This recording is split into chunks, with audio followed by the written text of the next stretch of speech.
आचार्य महामंडलेश्वर साध्वी कृष्णा श्री से मेरा ये सवाल है, क्या ये चंद्र ग्रहण जो हम ग्रहों की चाल देखते हैं उसके तौर पर देखा जाए या सिर्फ एक विज्ञान का प्रतीक? देखिए, दोनों को ही लेके हम चलते हैं और दोनों के ही तरीके से अगर हम देखते हैं तो यहाँ पर जो विज्ञान कहता है देखो, मगर हमारे जो ज्योतिष के अनुसार अगर हम कहते हैं कि वहाँ पर अपनी यानी कि अगर हमारे लिए शुभ है या अशुभ है, हम देख पाएंगे कि नहीं देख पाएंगे, हमारे लिए ये परफेक्ट है कि नहीं, तो ये सारी चीजें देखते, ग्रहों की स्थिति को देखते हुए तब हम उसको देखेंगे।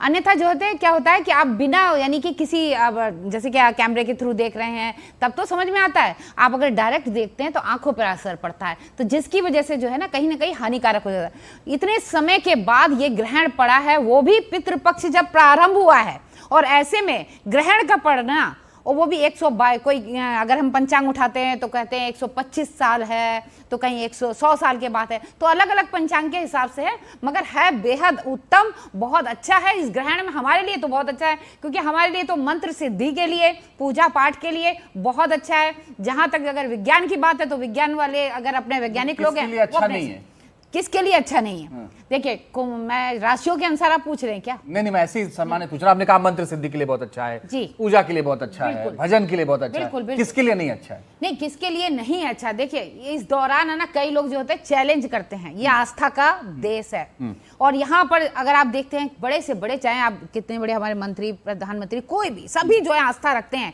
क्योंकि ये भारत देश है ही ऐसा। और ऐसे में यहाँ पर हम ये बात करते हैं किसके लिए आप कह रहे हो नहीं अच्छा है? जो लोग जो है चैलेंज करते हैं कि नहीं ऐसा कुछ हो नहीं सकता, आप करके देखिए चैलेंज। 3 महीने पहले, 3 महीने बाद इसका इफेक्ट इसलिए पड़ा क्योंकि यहाँ पर खप्पर योग बना हुआ है। खप्पर योग का मतलब ये हो गया कि कुछ ना कुछ प्राकृतिक आपदाओं का संकेत है ये।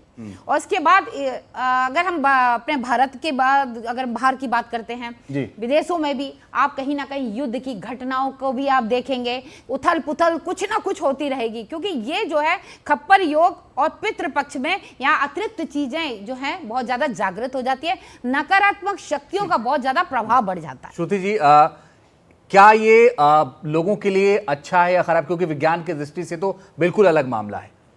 देखिए, विज्ञान की दृष्टि से ये बिल्कुल अलग मामला है और बहुत खूबसूरत चंद्र ग्रहण है।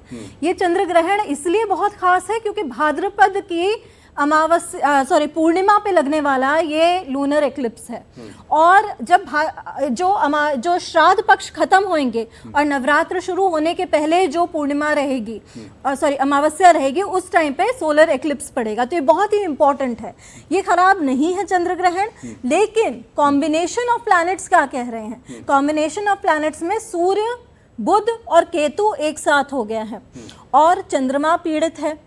तो यह चंद्रमा क्या है? चंद्रमा मनसो जातकः, मन का, हर किसी का जो कारक होता है, मन का, आत्मविश्वास का, कॉन्फिडेंस का जो प्लैनेट है वो मून है। वाटर से रिलेटेड अभी हम कितनी चीजें देख रहे हैं अपनी कंट्री में, फ्लड्स देख रहे हैं। मेरी एक प्रेडिक्शन थी कि एवलांच आएगा और एवलांच आ चुका है ग्लोबली, स्वीडन में मेरे ख्याल से, और भी बहुत सारी प्राकृतिक आपदाएं आएंगी। तो ये नेचुरल चीजों को, नेचुरल कैलामिटीज को, लेकिन मैम मुझे एक चीज बताइए कि आप ये कह रहे हैं कि बहुत अच्छा चंद्र ग्रहण है, तो जब आपदा आएगी, जब युद्ध टाइप की स्थिति बन जाएगी, आपने कहा आपकी भविष्यवाणी भी सही हो गई, तो फिर अच्छा कैसे है? अच्छा तो देखिए, इन्होंने आपने जो बोला अच्छा इसलिए उनका जवाब दे दीजिए, फिर आपके पास मैं आऊंगा जवाब देने। हर व्यक्ति के लिए ये एक डिफरेंट रिजल्ट लेकर आएगा। कुछ राशियों के लिए बहुत कमाल का होगा और कुछ राशियों के लिए ये बहुत, मतलब जिसे कहते हैं हलचल लेकर आएगा। तो कोई भी इवेंट जो कि एटमॉस्फेयर में होती है, जो कि इकोसिस्टम में होती है, उसका कहीं ना कहीं एक व्यक्ति पे पॉजिटिव प्रभाव पड़ता है तो एक व्यक्ति पे नेगेटिव प्रभाव भी पड़ता है। तो जिन लोगों पे ये नेगेटिव प्रभाव पड़ेगा वो मैंने बताया।